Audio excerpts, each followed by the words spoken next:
Ako si Jade Buhoy at narito ang mga napapanahong balita. Ayon sa Pulse Asia's ulat ng Bayan Survey, kabilang muli ang Department of Social Welfare and Development o DSWD sa mga nangungunang ahensya ng gobyerno. Nakatanggap ito ng 74% kapantay ng Department of Health o DOH, kung saan nakatanggap naman ng 77% ang Department of Education o DepEd. Siniguro naman ang DSWD na patuloy na makakaasa ang taong bayan sa kalinga at tulong mula sa kagawaran. Inihayag ng Philippine Statistics Authority o PSA ang bahagyang pagbaba sa bahagdan ng kahirapan sa Bangsamoro Region magmula noong 2018 hanggang sa kasalukuyan. Ayon sa datos noong 2018, bumaba mula sa 52.6% ng pamilyang nabibilang sa maralitang sektor ay naging 23.5% na lamang ito sa 2023. Samantala, ang National Capital Region ay nananatiling nasa pinakahuling rehiyon na mahirap, habang ang rehiyon ng Zamboanga Peninsula naman ay mayroong pinakamataas na indikasyon ng kahirapan na nasa 24.2%.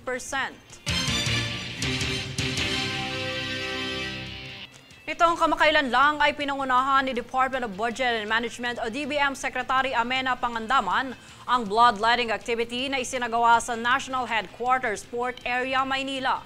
Nasa mahigit 100 donor mula Philippine Coast Guard o PCG ang sumuporta sa aktibidad, katuwang ang Philippine Red Cross. Kami ang boses ng pagbabago. Ako si Jade Buhoy at ito ang News Force. Sa ulo ng mga balita, DOH na itala ang pagtaas sa mga kaso ng dengue. PSA nagbabala sa publiko ukol sa mga nag-aalok ng pera kapalit ang National ID. Calamity Fund para sa taong 2025 tumaas. Kamara, kunestyon ng PNP kaugnay ng matagal na pag-aresto kay Kibuloy at Alice Go. 6-year term ng mga BSK officials isinusulong. Golden Boy Kaloy at Filipino Olympians nakauwi na ng Pilipinas. Patas at pantay na balita, komprehensibong ulat para sa pulso ng masa. Ito ang News Force.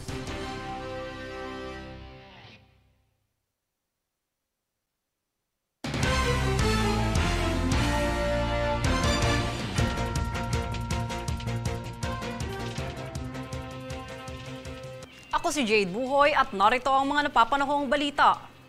Bilang bahagi ng Enhanced Comprehensive Local Integration Program ng pamahalaan, 45 dating miyembro ng Communist Terrorist Group o CTG na sumuko ang nabigyan ng 1 milyong pisong tulong sa isang seremonya na ginanap kamakailan sa Tuguegarao City. Pinangunahan ng pamahalaang panlalawigan ng Cagayan katuwang ang Task Force Balikloob Cagayan Police Provincial Office, DILG Cagayan at ilang mga infantry battalion.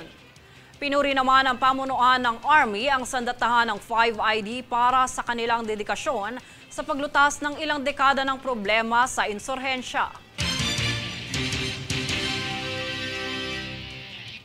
Iniluklok na ni Pangulong Bongbong Marcos ang bagong direktor ng Technical Education and Skills Development Authority o TESDA na si Negros Occidental Representative Francisco Kiko Benitez. Ito ay matapos ang pagbitiw sa puwesto ni Suharto Mangudadatu na ayon sa Pangulo ang pagkakaluklok ni Benitez ay kaakibat ng layuning mapaigting ang edukasyon at abilidad ng mga Pilipino para sa mas progresibong ekonomiya.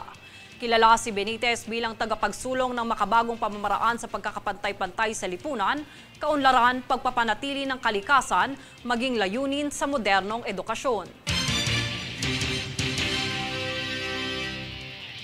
Tila napuno naman ang Pasay City Astrodome sa ginanap na Emmy Entertainment Handog Pasasalamat Concert ni Pasay City Mayor Emmy Calixto Robiano, kung saan ibinahagi rin ng Mayor ang ilang mga proyekto sa lungsod na patuloy na inilulunsad.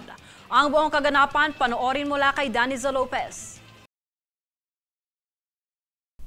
Bilang ika-64 na pagdiriwang ng kaarawan ni Pasay City Mayor Emmy Calixto Rubiano ay handog nito ang isang Emmy-tertainment concert kung saan ilang mga sikat na artista at personalidad ang mga panauhin na nagpakitang gilas. Ang ginanap na concert kahapon, ika-16 ng Agosto, ay nagsilbing pasasalamat ng mayor sa mga Pasayenyo dahil sa patuloy na suporta na ibinibigay nito sa mga proyekto ng lungsod.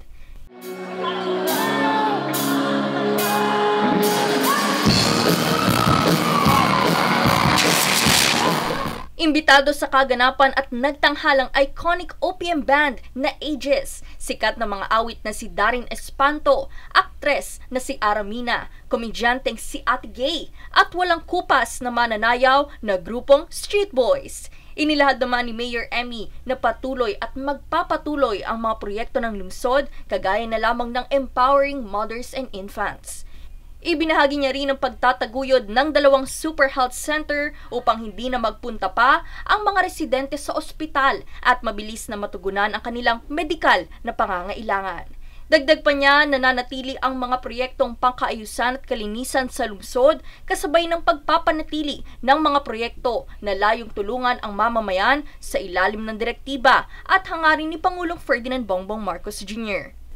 Matatandaan na bago pa man ang concert na ito ay mayroon na ring mga programa na inilunsad ang mayor noong nakaraang mga araw bilang bahagi ng kanyang regalo para sa mga taga-Pasay. Kabilang narito ang medical mission, Emmy Fair na layong bigyan ng kabuhayan ang mga Pasayenyo, tindahan ni Emmy Capital Assistance, child development screening at ang paglulunsad ng emergency room extension, one-stop shop, social services at barangay ward. Nakatakda namang ganapin sa ika-20 ng Agosto ang distribusyon ng Early Childhood Development Supplies kung saan isasagawa naman ang job fair at paraffol sa mga susunod na araw bago magtapos ang buwan ng Agosto. Daniza Lopez, nag-uulat para sa One Media Network.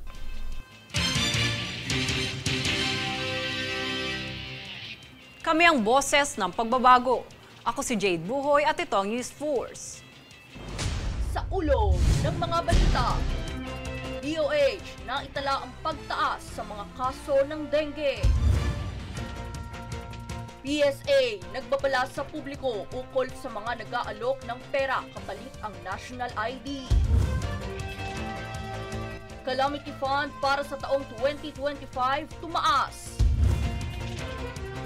Kamara, kunestyon ng PNP kaugnay ng matagal na pag-aresto kay Kibuloy at Alice Go. 6-year term ng mga BSK officials isinusulong.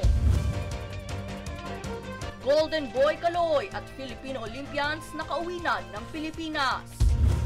Patas at pantay na balita, komprehensibong ulat para sa pulso ng masa.